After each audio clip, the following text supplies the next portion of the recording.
Thank you, Laura. 1983 athlete. Todd is arguably the greatest distance runner in Whitefish Bay High School history.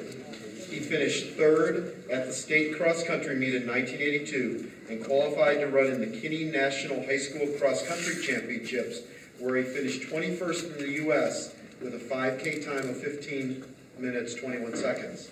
Todd holds school records in the indoor mile, the indoor 2 mile, the outdoor mile, and the outdoor 2 mile. He also anchored school record teams for the distance medley and 4x1 mile relay. At the 1983 state track meet, Todd finished second in the mile and third in the 2 mile. Capping off his senior year, he was named Whitefish Bay High School Sportsman of the Year. Todd had an excellent career as a scholarship runner at the University of Colorado. He was captain of both the 1985 NCAA third place and the 1986 fifth place cross-country teams. He had lifetime best times of 4:02 for the mile and 13:52 for the 5,000 meters. Over the course of Todd's career, he received multiple All-Conference, All-State, and All-Region awards and an All-American honor.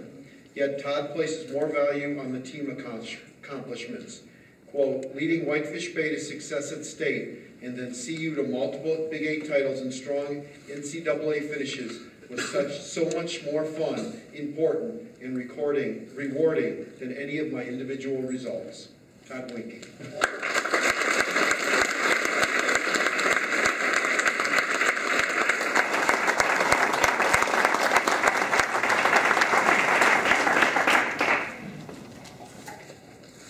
First of all, I'd like to thank the esteemed board for this prestigious honor. It's a big undertaking, and I'm really looking forward to where it evolves over the next many years. There'll be some great, great people up there, and I think some of them are already in the audience.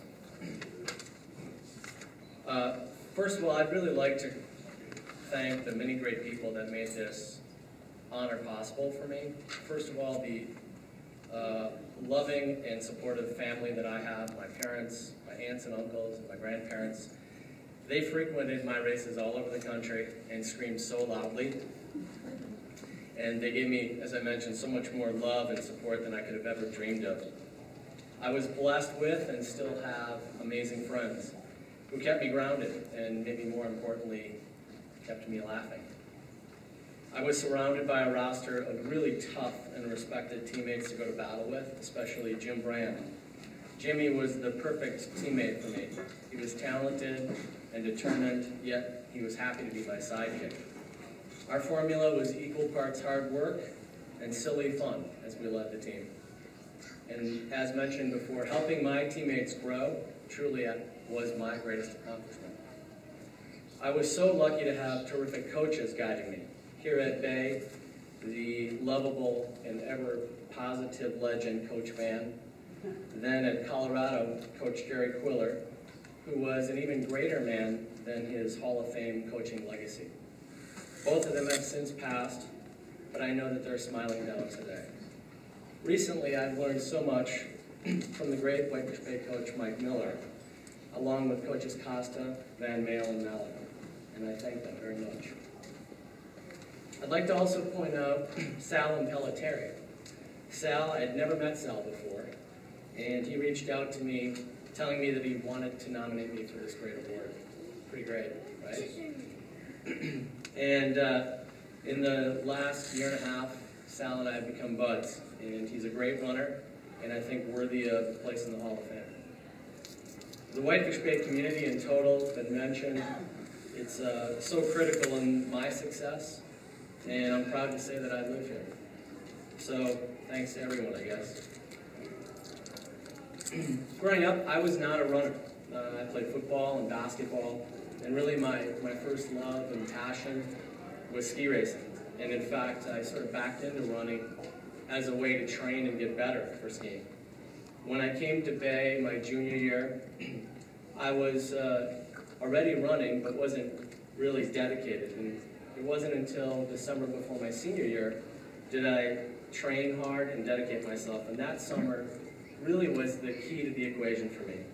Leading the team to state, winning individual and team titles, the honor of competing at nationals, getting a scholarship to Colorado, and all the accomplishments I was fortunate to have in college, all really hinged on that 90 days in the summer of 1982.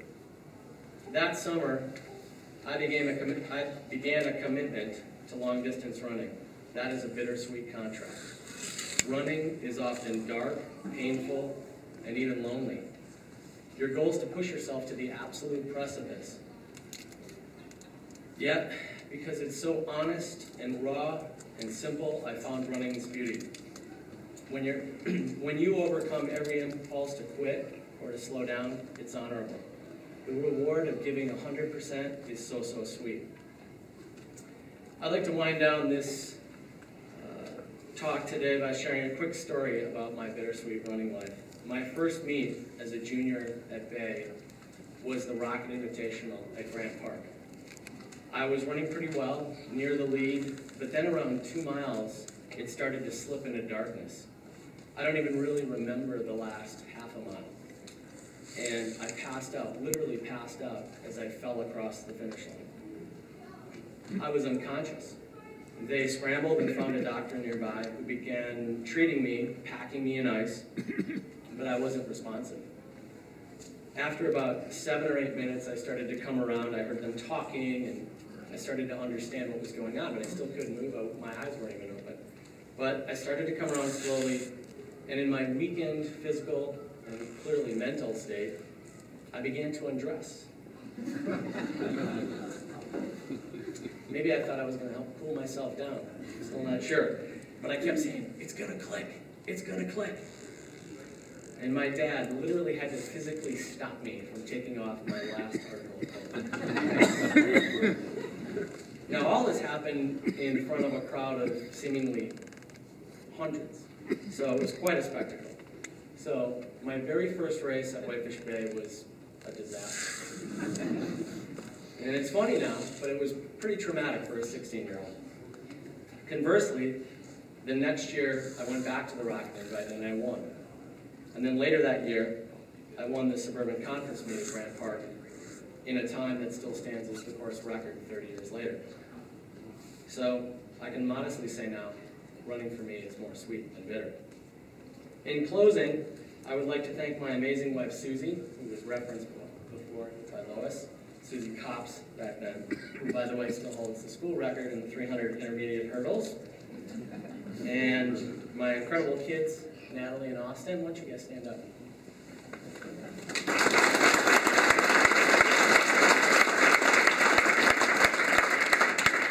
So, all those miles I ran, through the rain and the snow and the wind, I really wasn't dreaming of gold medals. I was dreaming of you. Thank you again for this amazing